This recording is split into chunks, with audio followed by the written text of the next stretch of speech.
सभी को जय मसीह की। और एक इस वीडियो में आपसे कुछ बातें कहना चाहता हूँ जो परमेश्वर हमको सिखाता है और हम उन बातों को लेके चलते हैं। बाहर वाले लोग भले कुछ भी कहे कि तू क्रिश्चियन बन गया है या फिर तू धर्म परिवर्तन कर लिया है, ना जाने क्या-क्या नाम देते हैं, लेकिन तो भी हम जो है परमेश्वर के पीछे चलना नहीं छोड़ते हैं, क्योंकि परमेश्वर हमें इतना पसंद आता है कि परमेश्वर इसके अलावा हमको इस परमेश्वर के अलावा हमको और कुछ नहीं दिखता है। भले लोग कितना ही हमारा नाम बदनाम करें, हमको चलेगा, कोई बात नहीं। क्योंकि हम जानते हैं कि हमारा परमेश्वर धर्म परिवर्तन नहीं करता है, हमारा परमेश्वर जीवन परिवर्तन करता है। और मेरा जीवन जो बदला है, वो आप देखते ही हैं। तो मैं आपको कुछ बातें रखना चाहता हूँ कि यीशु मसीह जो है, वो क्या कहते हैं इस बाइबल में, इस पूरी बाइबल में यीशु मसीह क्रिश्चियन का प्रचार करने नहीं आया, या फिर बोलते हैं धर्म परिवर्तन करने का प्रचार करने नहीं आया। तो मैं आपको इस पुस्तक में से कुछ बातें जो है आज मैं आपको बताना चाहता हूँ, और कुछ बातें जो है मैं रखना चाहता हूँ। यहाँ पे लिखा है मत्ती रचित सुसमाचार और उसका 10 का 7 में क्या कहता है, यही चीज़ हम भी फॉलो करते हैं आज। वो अपने चेलों को क्या आदेश देते हैं सुनिएगा। इसमें लिखा है मत्ती रचित सुसमाचार और 10 का 7 में कहता है, और चलते-चलते यह प्रचार करो, स्वर्ग का राज्य निकट आ गया है। तो सोचिए, परमेश्वर यहाँ पे यीशु मसीह अपने चेलों को कहता है, आप चलते-चलते मतलब ये प्रचार करना कि स्वर्ग का राज्य निकट आ गया है। तो सोचिए, अब यहाँ पे ऐसा बोलना चाहिए ना कि चलते-चलते ये प्रचार करो कि क्रिश्चियन का राज्य निकट आ गया है। अगर वो क्रिश्चियन का गॉड है, मतलब बोलते हैं ना क्रिश्चियन धर्म का, तो ऐसा बोलना चाहिए ना परमेश्वर को कि ऐसा चलते-चलते आप ऐसा प्रचार करो कि क्रिश्चियन का राज्य जो है वो नज़दीक आ गया है। लेकिन यीशु मसीह ऐसा नहीं कहते हैं। यीशु मसीह क्या कहते हैं कि चलते-चलते यह प्रचार करो कि स्वर्ग का राज्य निकट आ गया। ये परमेश्वर जो है ना, यीशु मसीह जहाँ से आया है, वो वहीं का प्रचार करता है और किसी का भी प्रचार नहीं करता है। और हमको भी यही कहता है, हमको अपने धर्म के बारे में प्रचार नहीं करना है। आप धर्म में जब स्थिर रह पाओगे, जब धर्म में ताकत है, हमारे धर्म में बहुत ताकत है, हम उसी में स्थिर हैं और उसका प्रचार करने की कोई ज़रूरत नहीं है, क्योंकि हम जो हैं वही रहेंगे। आप कैसे चेंज कर पाओगे धर्म, बताइए? जबकि आपके ऊपर ना तो कोई सील लगी है, ना कोई ठप्पा लगा है कि भई आप ये धर्म के हैं या वो धर्म के हैं। आप कैसे चेंज कर पाओगे? ये पॉसिबल ही नहीं है। और परमेश्वर भी बोलते हैं ना, परमेश्वर जो है ना, बोलते हैं धर्म के लोगों को वो बोलते हैं ना, वो धर्म किसी का चेंज करने के लिए नहीं आता है। वो परमेश्वर जो आया है ना, वो यीशु मसीह जो कहता है ना, वो कहता है मैं जीवन परिवर्तन करने के लिए आया। वो धर्म-वरम कहाँ तुम्हारा ये परिवर्तन करने के लिए आएगा? उसको, परमेश्वर को क्या और कोई काम नहीं है क्या? और मैं आपके सामने कुछ वचन और भी रख देता हूँ, जो ये बाइबल पुष्टि करती है। ये जो मेरे हाथ में है ना, ये किसी धर्म की किताब नहीं है, वरन ये उस स्वर्ग के राज्य के बारे में बताती है, जहाँ हमको जाना है। और हम जहाँ से आए, वहीं हम जाएँगे। हमारा एक ही मकसद होना चाहिए कि हमको उस स्वर्ग के परमेश्वर को खोजना है और किसी को नहीं। आज भले धरती पे आप कैसे भी बोलते हैं ना, कुछ भी कर रहे हो, लेकिन आपको न्याय अंत में उसी परमेश्वर के सामने देना होगा। तो मैं आगे एक वचन आपके लिए पढ़ना चाहता हूँ, और वो है इसी किताब में मत्ती रचित सुसमाचार और उसका 24 और उसका 30 और 31। आपके लिए 2 वचन पढ़ता हूँ मैं। इसमें क्या लिखा है?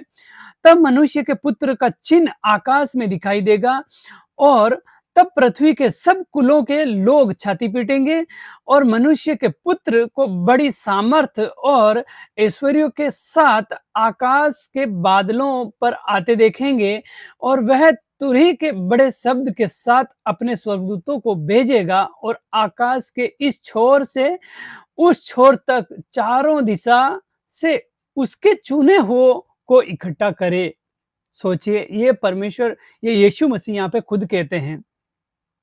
तब यहाँ पे क्या लिखा है? तब मनुष्य का पुत्र, यहाँ पे ऐसा नहीं लिखा है कि क्रिश्चियन का गॉड, मनुष्य का पुत्र मतलब वही परमेश्वर जो मनुष्य का रूप लेकर आया है, उसके बारे में कहता है। और ये क्या कहता है? आकाश में चिन्ह दिखाई देंगे। आकाश में वो जो है ना, परमेश्वर कहता है चिन्ह दिखाई देंगे। और क्या लिखा है? तब पृथ्वी के सब कुलों के लोग, यहाँ पर एक कुल की बात नहीं आई है। यहाँ पे क्रिश्चियन कुल ऐसा नहीं लिखा है, क्रिश्चियन के कुल के जो लोग हैं वो क्या करेंगे? छाती पीटेंगे, ऐसा नहीं लिखा है। यहाँ पे लिखा है पृथ्वी के सब कुल। या आप इसमें हिंदू आता है, इसमें मुस्लिम आता है, इसमें सिख आता है, इसमें ईसाई आता है, इसमें हर एक वो इंसान जो है वो इसमें आता है। और इसमें क्या लिखा है? कुलों के लोग छाती पीटेंगे। और इसके आगे क्या कहता है? और मनुष्य के पुत्र को बड़ी सामर्थ और ऐश्वर्य के साथ आकाश के बादलों बादलों पर आते देखेंगे। सोचिए वो परमेश्वर जब आएगा तब ये सब कुल के लोग क्या करेंगे, उसको देखेंगे और छाती पीटेंगे। क्यों पीटेंगे?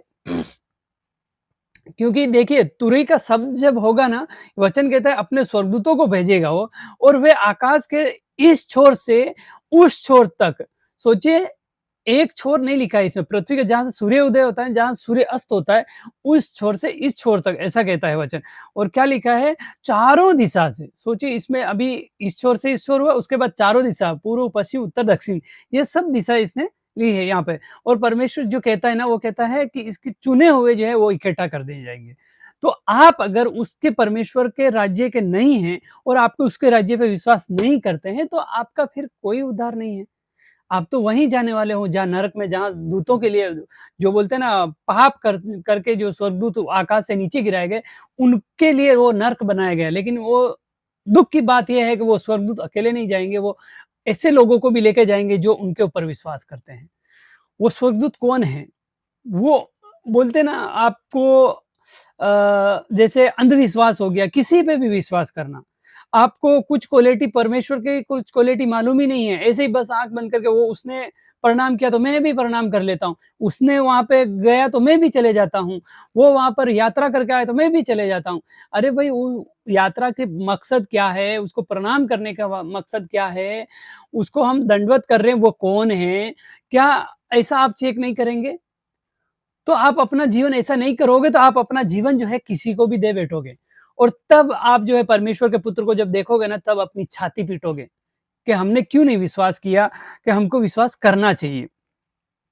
और देखो एक वचन और पढ़ लेता हूँ आपके लिए, इसमें लिखा है मत्ती 25 और उसका 32 और 33 में पढ़ता हूँ इसमें।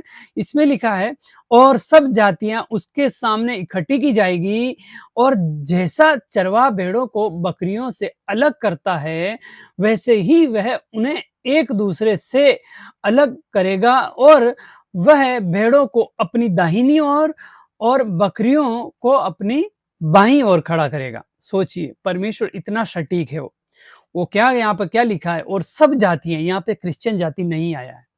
मैं आपको फिर से रिपीट कर देता हूँ, यहाँ पे क्रिश्चियन जाति नहीं आया है। यहाँ पे लिखा है सब जाति, तो उसमें आप भी आ गए। आप कौन सी जाति में हो ना? आप मनुष्य हो, मतलब ये कोई न कोई जाति में तो हो ही हो आप। तो इसका मतलब यहाँ पे क्या लिखा है, सब जातियाँ इकट्ठी की जाएगी।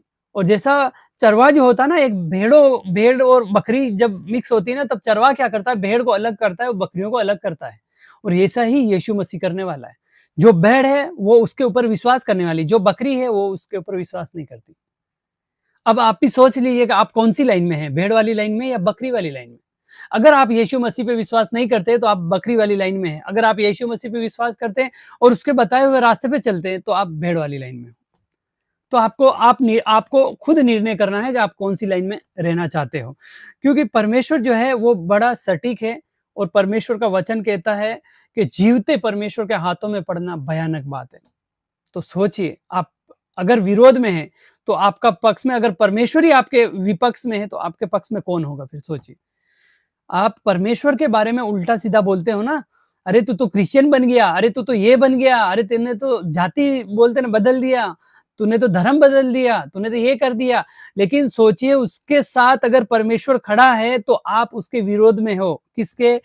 उसके नहीं, परमेश्वर के विरोध में हो आप। जो यीशु मसीह पे विश्वास करता है और आप उसके बारे में गलत बोलते हो, तो ये मत सोचिए कि आप उसके बारे में बोलते हो। आप इनडायरेक्टली आप किसके बारे में बोल रहे हो? परमेश्वर के बारे में बोल रहे हो, क्योंकि उसकी ओर कौन खड़ा है? परमेश्वर खड़ा है। और अगर आप ऐसा करते हो, तो आपका विरोधी कौन हुआ? परमेश्वर आपका विरोधी हो गया है। और सोचिए फिर आपको बचाएगा कौन? जब परमेश्वर ही आपका विरोधी हो जाएगा, तो बचाएगा कौन आपको? जीवते परमेश्वर के हाथों में पड़ना भयानक बात है। इब्रानियों 10:31 आप पढ़ लीजिए, इसी पुस्तक में लिखा है। अगर आप ऐसा करते हैं, तो सोच लीजिए आपका हाल क्या होने वाला है। मैं चाहता हूं कि आप जाने, कुछ भी किसी के भी बारे में स्टेटमेंट देने से पहले 2 बार चेक करें कि मैं क्या बोल रहा हूं।